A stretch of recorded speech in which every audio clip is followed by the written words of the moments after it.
Welcome to the Lucha Lounge. I'm your host, Steve DeMarco. I hope everybody's enjoying their Sunday Fun Day, or enjoying their Monday, or enjoying their week. I mean, come on. I'm just happy to be alive, to put it that way. Yeah, man, I just appreciate being alive. No guests this week, and I'm recording this Sunday morning.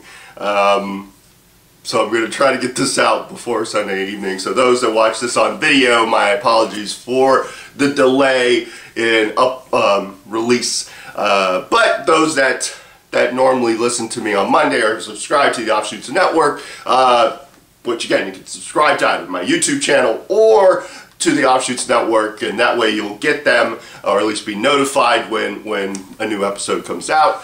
But Monday you'll get a normal, regular time, I believe. So because Trey is a solid producer and I appreciate his work. Anyway, no guests this week.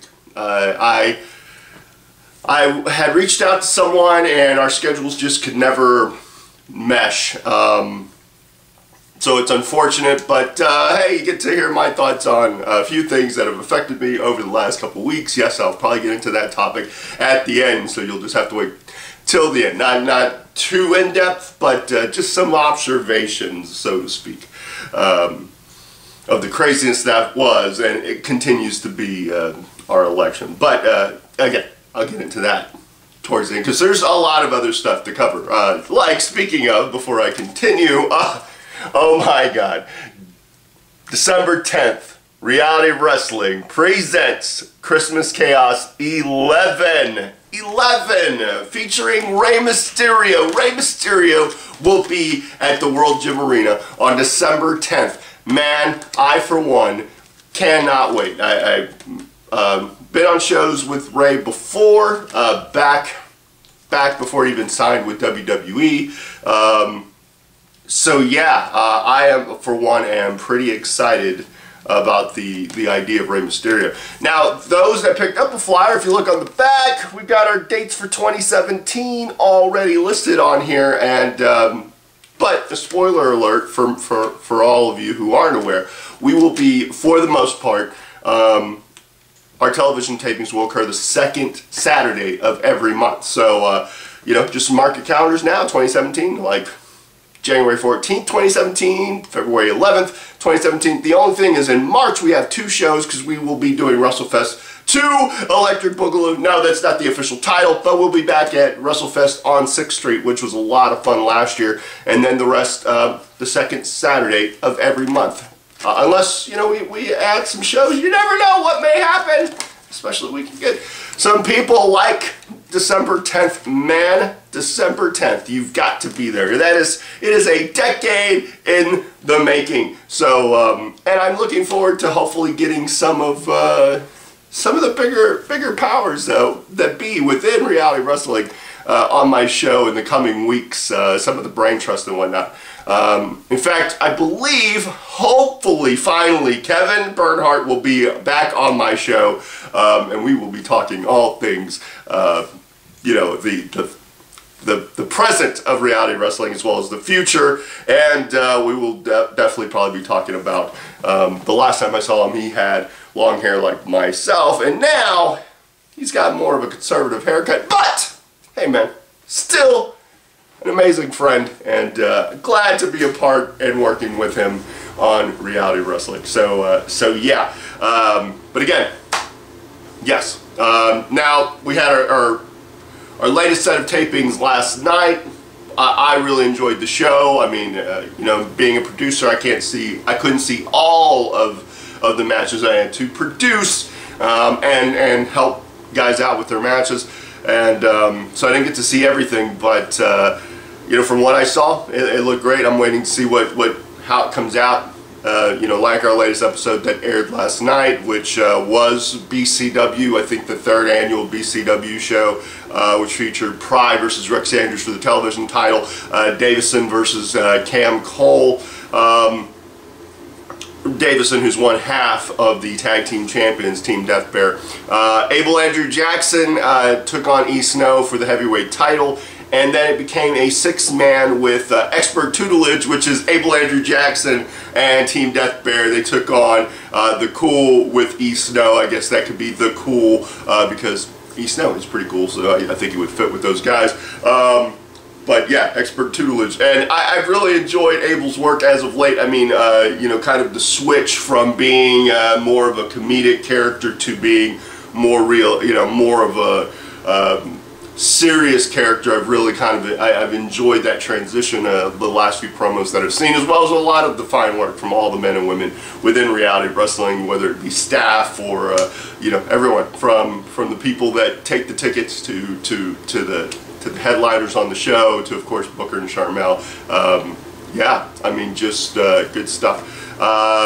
So, and I don't want to, well, potentially I may have Booker T on my show. I'm also looking to have Bruce Pritchard on my show in the coming weeks. I've reached out, I talked to Booker. It's just a matter of coordinating a time to sit down and talk all things from PWA to reality wrestling. I think it'd be interesting to just kind of pick his brain from a promoter, mentor standpoint.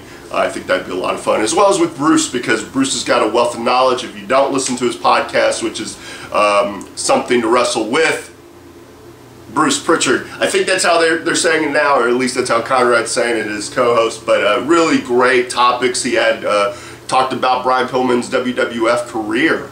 Or WWE career, both of those, as well as, you know, a little bit before, you know, he's talked about the Matt Hardy, Lita, Edge love triangle. So it's a great show. Another podcast, you know, speaking of Booker T, is Heated Conversations. I want to say his next episode will be the roast of Booker T, I believe, but I don't know, man. It's just great to get to work with those gentlemen, and hopefully I can have them on the show in the coming weeks. At least that's my hope. But if not, I'm going to get a whole slew of other guests, and I'm potentially going to be doing some traveling, in part to get some guests, so we will see how it all shakes out. Now, as I mentioned, no guests this week, but if you didn't or haven't yet, please go back and listen to my episode with Chris Russo. He's one of the voices of reality wrestling. Does a lot of the backstage interviewing, as well as some of the ring announcing. A great guy, has a wealth of, you know, has done some stuff in this industry prior to coming to reality wrestling, and you know, I thought it was a really fun conversation, so be sure to check that one out. Or, you know, my conversation with adorable Anthony Andrews. He made the lounge adorable, and great to see him as part of the reality wrestling family.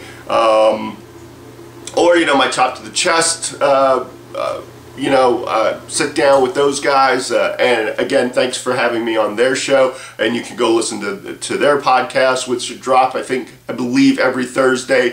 You can go to Chop the Chest on Facebook to get more details. I believe they have Brian Keith and Jonathan Vega on their latest episode, and I believe they're getting Brad Gilmore in their latest episode. So yeah, just a whole lot of stuff, man, whole lot of stuff. So because I didn't have a guest, I thought, well, let me talk about some of the topics that have affected me over the last few weeks. Some heavy, some not so heavy, some kind of in the middle, most of it in the middle, and not all wrestling,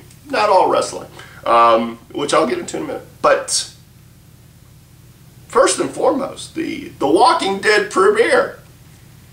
I know, right? Wow.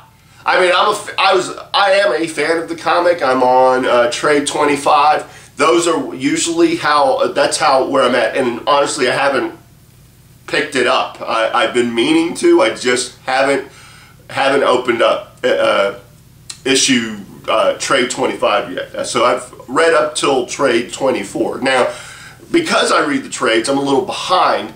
And my good friend Adrian had actually given me Walking Dead 100, the issue 100, which is the issue where Glenn bites it. And I wasn't caught up, but because I'm just me, I happened to, I wasn't going to look at it, I was going to kind of skim through it, but I opened it to the middle page, and that was the page that the big layout of Glenn getting his head bashed in by Negan.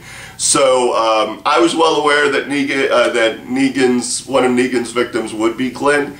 At least I thought if they for that I hoped, and I think the actor who plays Glenn had actually mentioned that he didn't want anyone else to have that death, as far as, you know, that type of death. But of course on the show, Abraham and Glenn take it. And sorry if you haven't seen it. I'm sorry if I spoil it for you.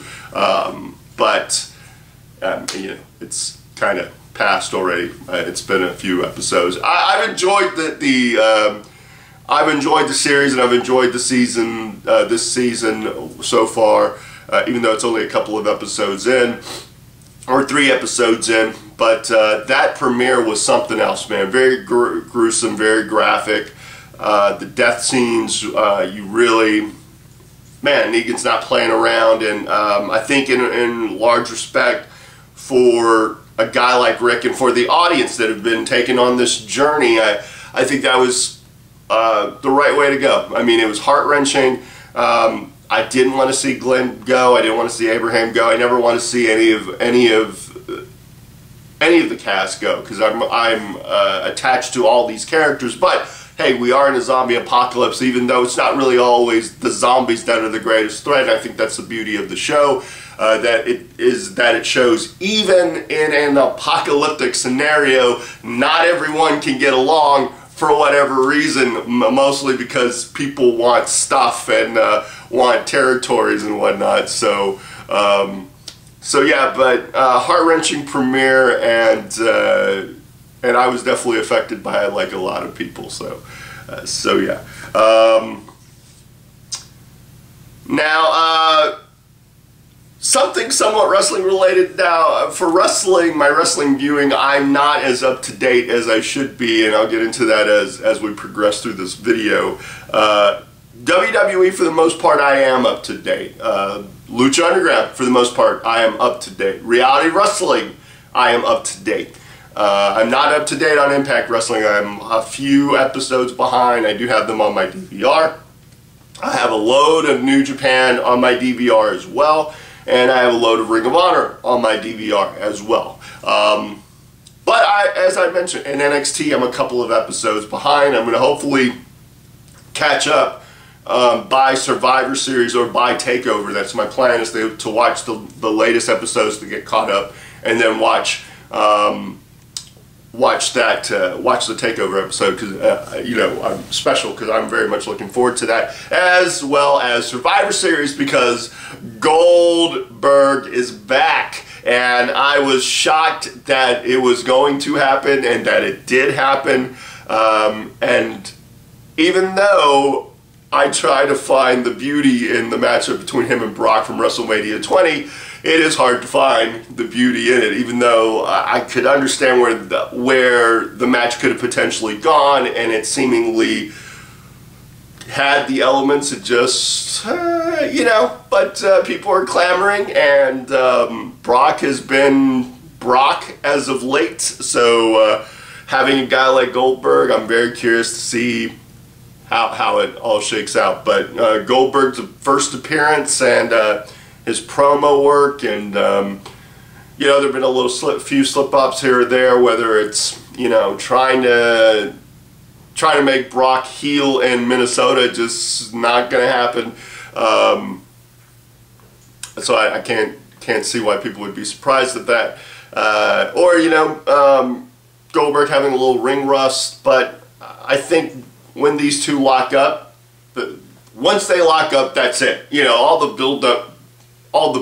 But I'm eager to see where they go, and how it goes, and how it plays out, and the rest of the Survivor Series card. The fact that they're going to have traditional Survivor Series matches, you know, with you know, the best of the best on the men, the best of the best with the women, the best of the best with the tag teams. I think it's going to be a very solid show overall, and it's great that they are doing kind of some cross-promoting with some of the bigger shows. I mean, after Survivor Series, you probably won't see a lot of meshing of the two brands up until, you know, the Rumble, which will be in San Antonio, which I probably won't go to. As of now, I doubt I'm going to, but I'll be watching it on the network, I'm sure.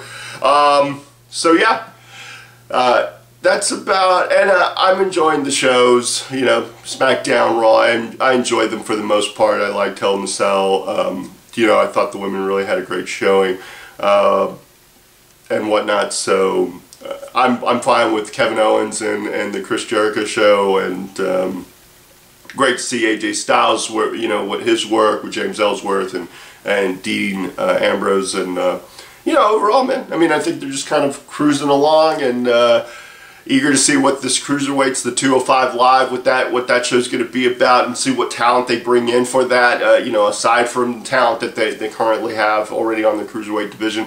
I'm not one that really complains. I understand people who have a complaint. It is not the Cruiserweight Classic, but that was a special type of, series of shows,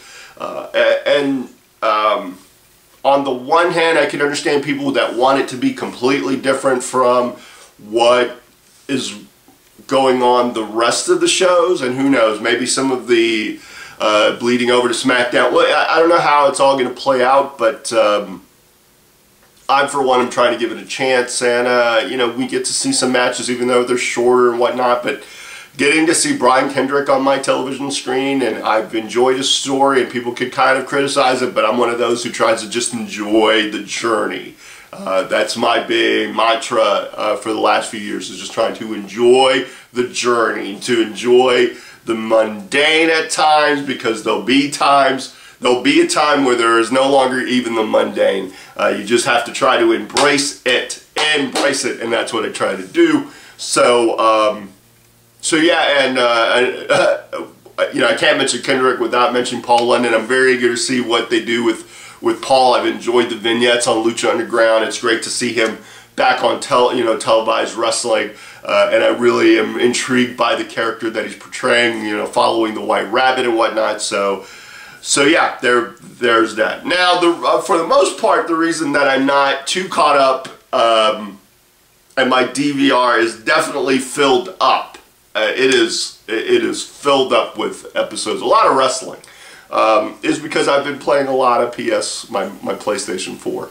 I recently wrapped up Uncharted 4. I hadn't played that. I haven't played a whole lot of the series, and I gotta say I really enjoyed that game. And even if you haven't played the others, you don't necessarily have to play the others.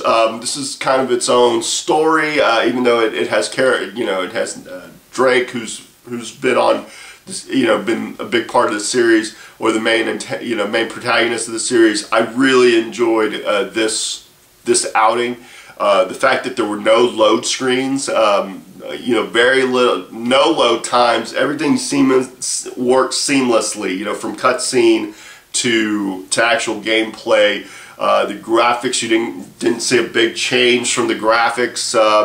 It really kind of melded and meshed together, and really liked the climbing mechanics and just the gameplay overall. I mean, I'm currently playing Call of Duty Infinity War, and that's one of the things that really kind of takes me out of the game at times. Even though once you get into the gameplay, it's first-person shooter. But the idea of the cutscene being what it is, and then you getting into the gameplay, and it's switching from third person to first person, it's kind of jarring to a degree. But again, Uncharted 4, really enjoyed. Would recommend it to everyone. I have GameFly, so that's where I get most of the games that I get to play. And there are times where I do purchase games, like the next one, which is WWE 2K17. Yes, I do have 2K17, WWE's latest outing, and I enjoy and am enjoying this game. I am a fan of it. I somehow, some way get them every year. I've enjoyed creating your player and going through the story modes, usually the way I go with these. But this one, 17, is a little different, which I'll get into right now. Now, I have created the future DeMarco. He's from another time. It's a different version of myself, obviously. Kind of me in a different alternate reality, so to speak, because this universe is a different universe than the universe I currently occupy. And I have played my career. I do enjoy the the suite has a lot going on. I mean, to create a wrestler, create the moveset, I mean, that can take many hours. I I know I spent a lot of hours just on the moveset alone, just trying to kind of perfect it and not have like similar moves, and still like trying to go through that. You know, there's certain things, you know, as far as like with tattoos and such, where it's just still not, there are not a lot of choices, and you know, as a guy with tattoos, or potentially that would want some tattoos, it's just you know, more tattoos. I think that's that might be my only gripe with the Create Suite, you know, and sometimes with the hair and some of the clothes, just kind of the way that they work, especially when you wear a title. Some of the, you know, if you wear a jacket, certain jackets, you know, the title's not visible, so on and so forth. But all the create stuff is pretty awesome. You know, like create an entrance or create a victory. You know, create an entrance video. Some of that stuff I hadn't done in the past, and it's really interesting to kind of break down your entrance and find music. I think I used the Ladies Man music, and used, I want to say the entrance that I used was Tanahashi's entrance, I believe. I used some pyro. It was really fun to just come up with different lighting, pyro and all that, and then come up with the victory. Now the victory one can differ, and you will lose your pyro, so that's maybe a mini gripe. As far as my career, I haven't played for very long with that, because I've been playing another mode, but I played the My Universe to really kind of get me you know, kind of get me familiar with the game and the promo packaging, and plus Sam was here when that all was going on, so we actually would, which I'll get into in a moment as far as like the Universe stuff, but that helped me with the My Career. I got a good sense of the mechanics of the game and the gameplay and whatnot, and so my promo came off decently, my battle promo with Enzo came off decently. My first couple matches with Samoa Joe and my tryout match worked out pretty well, because I got catapulted to the main roster immediately, and I debuted on SmackDown in the main event against John Cena, who was my first feud. They do give you little tasks here, and so I found kind of some workarounds, like, because they'll tell you have a 5-star match or 4-star match and lose, I'll just grab a chair and whack the guy in the head. So I've lost to a couple people, like I lost to Rusev and Seth Rollins, and I think those are the only two that like I've lost to that have pinned me or submitted me. The rest of the time I've been, you know, anytime I lose, I just whack somebody with a chair or a sledgehammer or a bat, or put them through a table, or whatever have you, you know, just or hit the ref, you know, whatever it is. I've enjoyed it so far. I'm kind of in the United States title picture, and so yeah, but really the majority of the time that I've spent, especially when Sam has come by and we've played the game, is the My Universe. Now the one problem with the My Career is that if you build the female character, she's not going to be in the My Career. I believe, hopefully, maybe for 2K18, that's what the main story mode would probably be. Would be the Women's Revolution, and you could be a part of the Women's Revolution. Maybe I think that might be a good way, you know, one mode to go, so that women who want to play the game have a My Career version to go through themselves. Because at this point, there's not really that. Now the My Universe, luckily for Sam, that's helped, because she could create herself and versions of herself. And when I bought the game, I bought the season pass, so I got all the legends. So the universe that she really runs, I don't really play the universe mode without her, because it's in essence her universe. I have My Career. Now DeMarco's part of that, as well as Sam Chop and a few other things. And we have legends. So we have like Undertaker 91 is part of NXT, along with Hunter Hearst Helmsley, along with Stunning Steve Austin and a few others, and then we've created some metahumans, so to speak.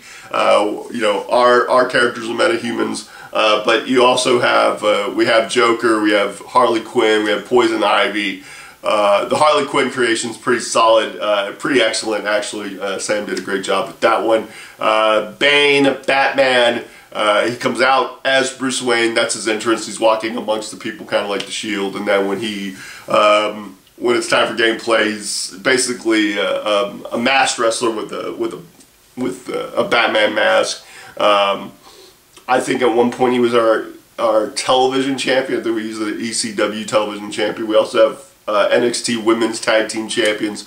So really NXT is kind of like, you know, the women's show, so to speak. But she's got it all spread out. She's got a women's champion for SmackDown as well as Raw. And we've got multiple champions. Like Rocco One runs SmackDown. He's been champ since there's been a champion. He's been the champ.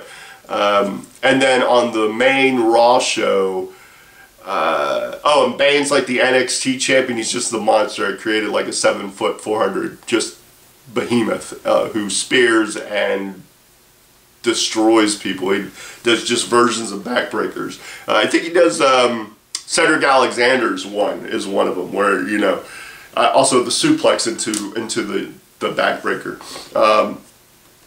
But over on Raw, the main heavyweight champion is Steve DeMarco. He has been champ, I think, for a year, or from one WrestleMania to the next. He's more or less been the champ,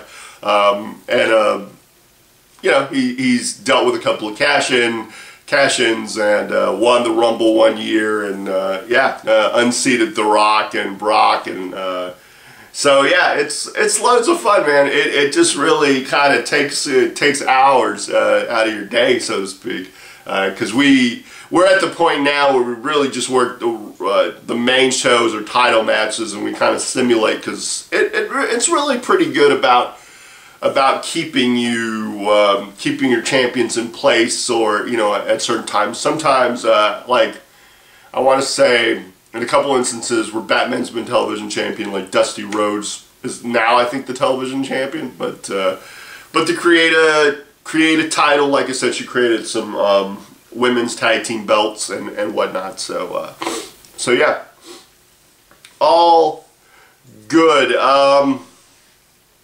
It is crazy to think that 11 years ago, Eddie Guerrero passed away. As not just a fan, but a guy who got to share a locker room with him and got to share a few conversations with him.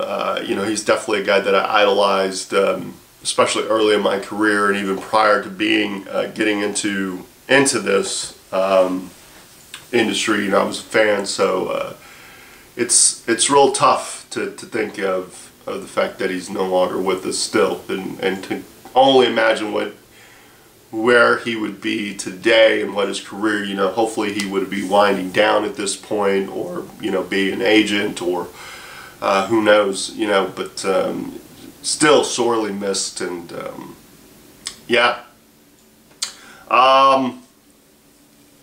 Also, you know, with all the craziness of the past week, it was really great to see Saturday Night Live with Dave Chappelle. I mean, I know Chappelle hasn't done anything in quite a while, hasn't done anything publicly in quite a while.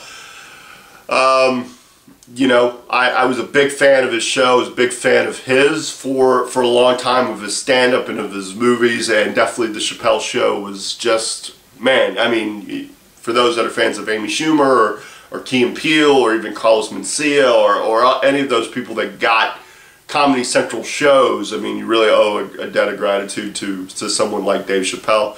And man, you know, it's just great, you know, his take on so many things. I mean, especially with the way the election turned out, it was great to see him address it in Saturday Night Live, address it the way that they did address it. Great to see Chris Rock on Saturday Night Live, and awesome to see Tribe Called Quest. About damn time Tribe Called Quest got on there, as well as Chappelle. I mean, it was just a great episode from start to finish, from the cold open to the end. The monologue was something else. Him playing Negan, and you know, all of that, and kind of the message, overall message, and it's just great, man. It was great to laugh and have a good time and whatnot. So, and before I get into the election, I will, I don't normally do this. Normally, thanks to Facebook, I'll probably, hopefully, never forget anyone's birthdays. But because I'm able to, and I would like to take time to wish some friends of mine. I wish most people happy birthday if they're on my list of birthdays and under near the events portion of Facebook. But like Terrell Tempo's birthday was yesterday, so I have birthday to that guy. A friend of mine from high school, Michelle Ingram's birthday is today, so happy birthday, as well as Dusty Ledbetter, who I know through Facebook. Cody Cox's birthday is tomorrow, so happy birthday to him. By the time he's hearing this, it'll be today, so happy birthday. Let's see, my friend Priscilla Gonzalez, Namisha Renee is a friend of mine from high school, so as well as Stephen Lockett, so happy birthday to both of them later this week. Ali Amaya, a friend of mine through wrestling, so happy birthday to her, as well as Joseph Woodruff, a guy that used to ref on some shows, so happy birthday to him, and thank you for your service. Happy Veterans Day to all veterans. Appreciate your service as a fellow service member. I definitely respect all those who serve. And my buddy VIP, his birthday is this week as well as friend of the show and former guest Chris Russo later on this week. And finally, I'm a couple other people, Cindy Mendoza, and Max Muscles later this week. So happy birthday to all those fine folks. But I typically, if they're on my friends list in Facebook, but those were some that have been friends of mine for years or through high school and whatnot. So yeah, and finally, man, what a week this past week was. Now, I won't, I'll say this. I have friends and family that voted for Hillary. I have friends and family who voted for Jill Stein or Gary Johnson. And I have friends of mine that voted for Trump. I have, friends and family that voted on all sides. And that's the beauty of our country. You are free to do as you please so long as you don't harm someone or break a law. You are pretty much, I have tons of respect for the rights and privileges that we have. As being a guy who served our country or fought for our country, we fight for those rights, that freedom. And freedom of choice, however you choose, is your thing. I'm never going to unfriend someone over, their political, religious, their beliefs as a whole, because I would hate for someone to unfriend me or to dislike me over choices that I make. Again, unless I harm them specifically, and I hope to never harm anyone. I try to live my life from a very positive standpoint. I try not to be judgmental because I don't want to be judged. I know what it's like to be judged. I don't like to have hate in my heart because life is too short to fill it with hate, is my opinion. And fear is a constant thing that I battle with. The panic attacks are things that I deal with. I mean, I deal with them to this day. So fear is definitely prevalent. And it's hard not to have it in my life, but I try to just embrace and enjoy the journey. So I don't care how people voted. If it was supposed to be a public thing, then it would be a public thing. Then everyone would announce how they vote, or if they voted or didn't vote. I mean, half the country did not vote. So yeah, I'm not going to choose sides in this because we're all part of the same country, and in large part we're all part of the same world. So we only have one world. I don't know, and we only have one life as far as I know. I mean, I would love to believe that, hey, when this body no longer works and I pass on, that I pass on to another plane, whether it be hopefully they have robots by then and my consciousness can be downloaded, but maybe not that. Okay, well, if you believe in certain higher powers that you go to heaven, or luckily, hopefully you don't go to hell, unless that's where you want to go. And again, that's your choice. Or some people believe in reincarnation. I don't know. I have not been to either one, so I have no recollection of a former life. So I can only be assured of this life here. And life is too short. And I definitely don't want to, put too much distance between people that, and I may not agree with everyone's opinions, but that's the beauty of this, at least this country, is that you can have your own opinion. And who am I to judge you? I'm not going to judge.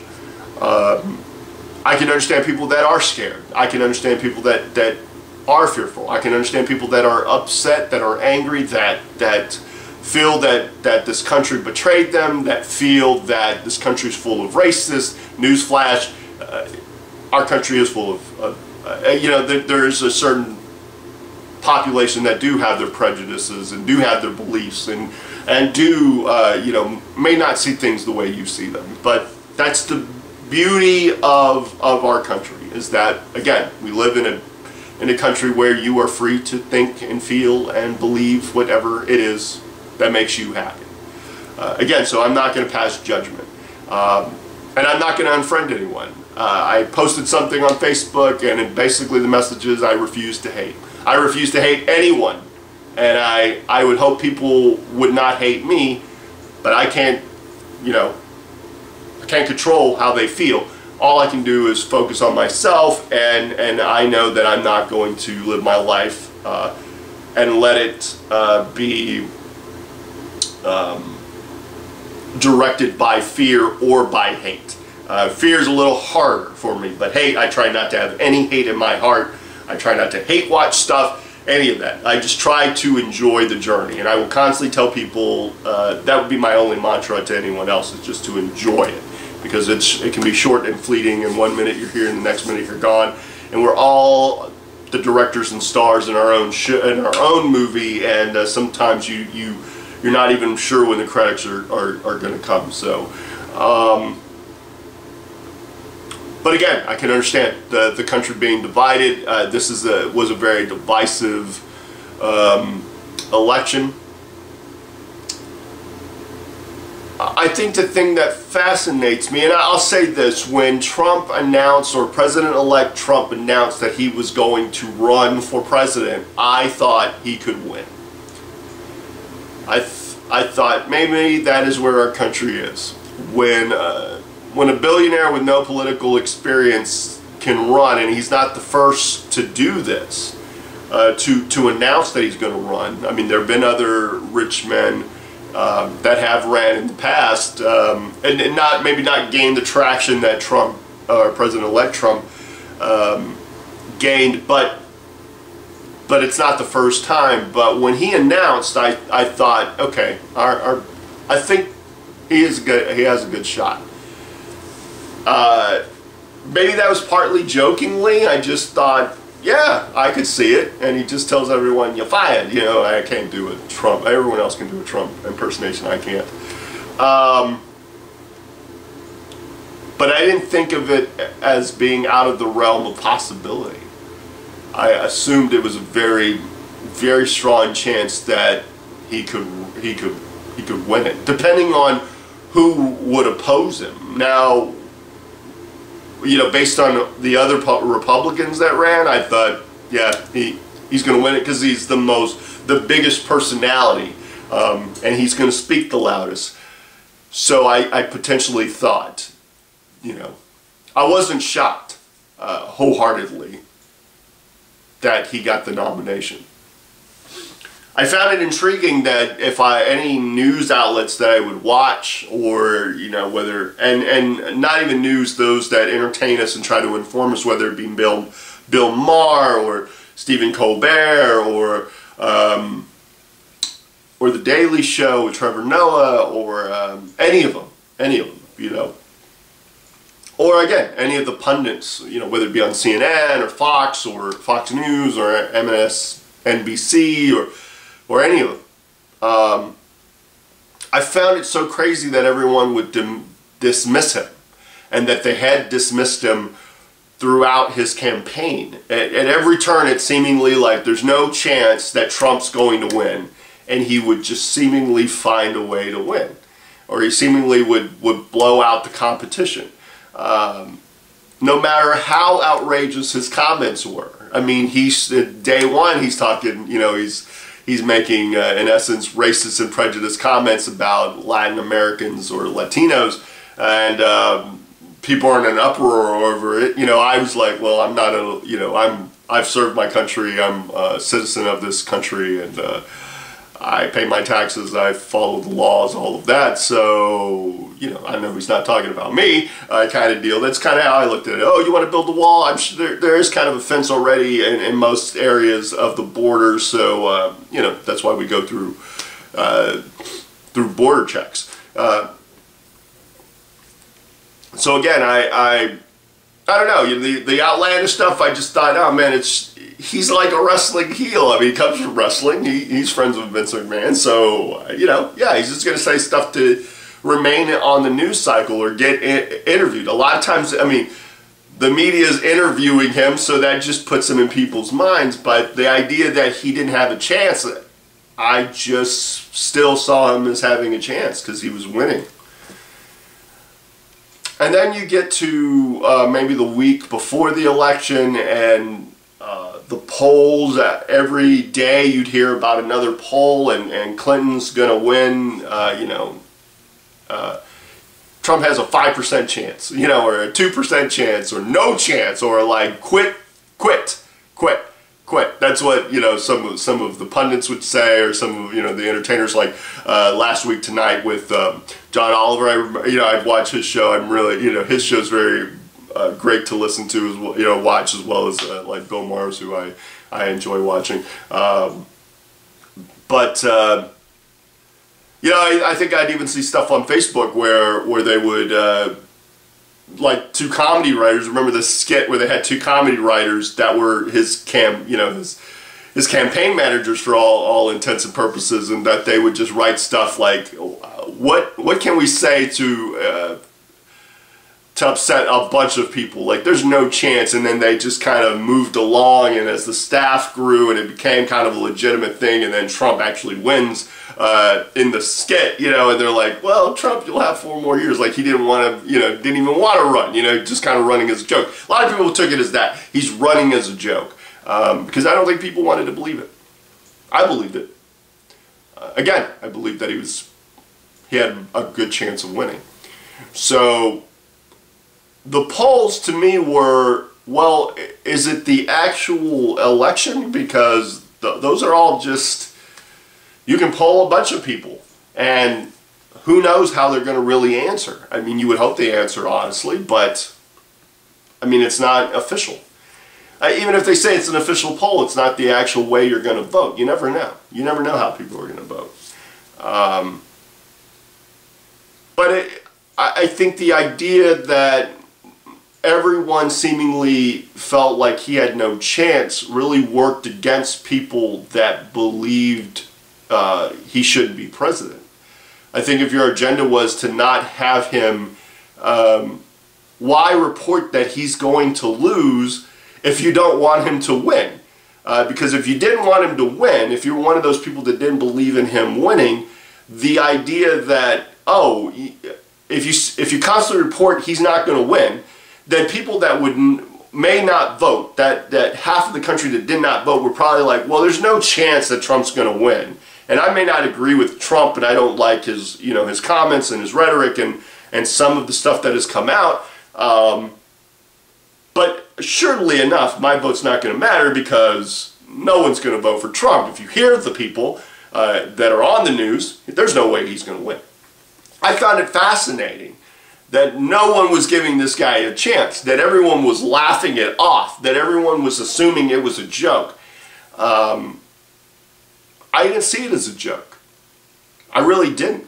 When he announced, I went, you know, because he's flirted with the idea of running, and then it's just never materialized. But when it started to materialize, I went, guys, pay attention.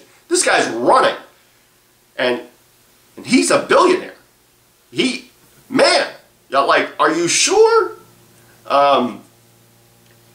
So again, putting out that narrative that there's no chance, there's no way he's going to win, I think undermined the idea. Because if you had, now flip it, if you had said, if you don't go out and vote, this guy's going to win.